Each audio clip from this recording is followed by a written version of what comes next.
আর শুরুতেই যে খবরে চোখ রাখবো, এসআইআর আবহে ফের রাজ্যে আসছেন অমিত শাহ। দুদিনের রাজ্য সফরে স্বরাষ্ট্রমন্ত্রী অমিত শাহ 30 তারিখ বিকেলে অসম থেকে কলকাতায়, 31 তারিখ শিলিগুড়িতে অমিত শাহের সভা রয়েছে।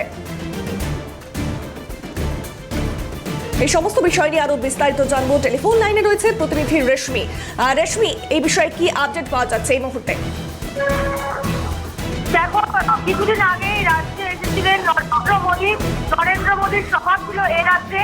এবার অমিত শাহ অর্থাৎ এসআইআর আবহে পেয়ে রাজ্যে আসেন স্বরাষ্ট্রমন্ত্রী অমিত শাহ। 30 তারিখে আসাম থেকে কলকাতায় পৌঁছবেন দেশের স্বরাষ্ট্রমন্ত্রী এবং 31 তারিখ রাজ্যেই থাকবেন। উত্তরবঙ্গে জনসভা করার সম্ভাবনা রয়েছে অমিত শাহ, অর্থাৎ শিলিগুড়িতে জনসভা হওয়ার কথা রয়েছে অমিত শাহ এসআইআর আবহে। পাশাপাশি নতুন বছরে বঙ্গে প্রথম সফর অমিত শাহের এবং একেবারে নতুন বছরের জনসভা রয়েছে অমিত শাহের, স্বরাষ্ট্রমন্ত্রী অমিত শাহের জনসভা রয়েছে।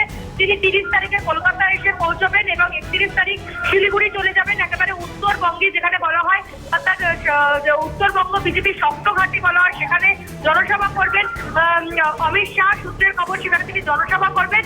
পাশাপাশি বিজেপির যারা কোর কমিটির সদস্যরা রয়েছে কলকাতায়, সেখানে তাদের সঙ্গে বৈঠকও করতে পারেন অমিত শাহ। মূলত এসআইআর আবহে সফর অমিত শাহের, কারণ এসআইআর নিয়ে বিভিন্ন দিকে বিভিন্ন সময় অতি অশান্তির ছবি ফুটে উঠছে এবং বিজেপির তরফ থেকে বলা হয়েছে এসআইআর এর কাজ যতক্ষণ না শেষ হবে ততক্ষণ পর্যন্ত ভোট প্রক্রিয়ায় অর্থাৎ বিষয়টি বিজেপি কিন্তু সেক্ষেত্রে বলেছে কোনো ভোট প্রক্রিয়া সম্ভব নয়, এসআইআর সম্পূর্ণ না হলে তারা সমর্থন করবেন না সেই ভোট প্রক্রিয়াকে।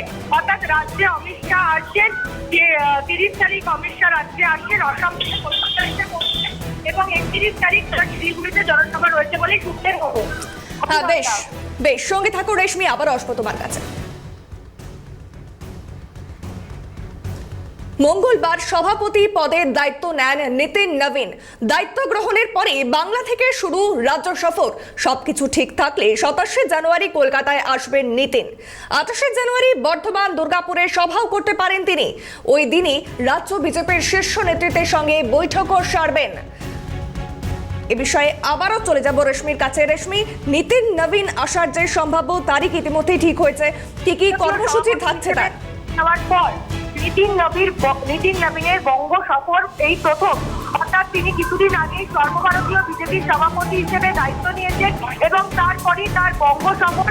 সর্বভারতীয় সভাপতি পদে দায়িত্ব গ্রহণ করার পর রাজ্য সফর শুরু এবং পশ্চিমবঙ্গ থেকেই সেই রাজ্য সফর শুরু নিতিন নবীনের। বাংলা আর বর্ধমান এবং দুর্গাপুরের জনসভা হতে পারে বলে সূত্রের খবর এবং জনসভায় বক্তৃতা দিয়ে তিনি কিন্তু তার ইনিংস শুরু করতে চলেছেন নিতিন নবীন। সব ঠিক থাকলে 27 জানুয়ারি রাতে কলকাতা পৌঁছবেন বিজেপির সর্বভারতীয় সভাপতি নিতিন নবীন। সূত্রের খবর 28 জানুয়ারি বর্ধমান দুর্গাপুরে সভা করবেন নিতিন নবীন। ওই দিন রাজ্যের বিজেপির যারা শীর্ষ নেতৃত্বরা রয়েছেন, অর্থাৎ বিজেপির কোর কমিটির যারা সদস্যরা রয়েছেন, তাদের সঙ্গে নিতিন নবীনের বৈঠক হওয়ার কথা। অর্থাৎ নিতিন নবীন সর্বভারতীয় সভাপতি হিসেবে দায়িত্বভার গ্রহণ করার পর এই প্রথম ক্ষমতার রাজ্য সফর এবং সেই রাজ্য সফর শুরু হচ্ছে পশ্চিমবঙ্গ দিয়ে। 26 বিধানসভা নির্বাচন আর কয়েক মাস বাকি, আর তার আগেই প্রথম রাজ্য সফর হিসেবে পশ্চিমবঙ্গকে বিজেপির বাছা, অর্থাৎ বিজেপির সর্বভারতীয় সভাপতি প্রথম রাজ্য সফর হিসেবে পশ্চিমবঙ্গে বাছা যথেষ্ট তাৎপর্যপূর্ণ বলে মনে করছে ওয়াকিবহাল মহল এবং বিভিন্ন বিষয় বিজেপির কোর কমিটির যারা সদস্যরা রয়েছে সদস্যদের সাথে 28 তারিখ নিতিন নবীনের বৈঠক হতে পারে বলে সূত্রের খবর।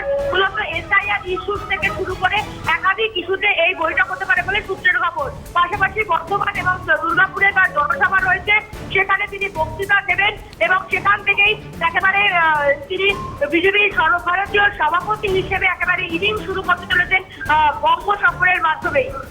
অভিনন্দন।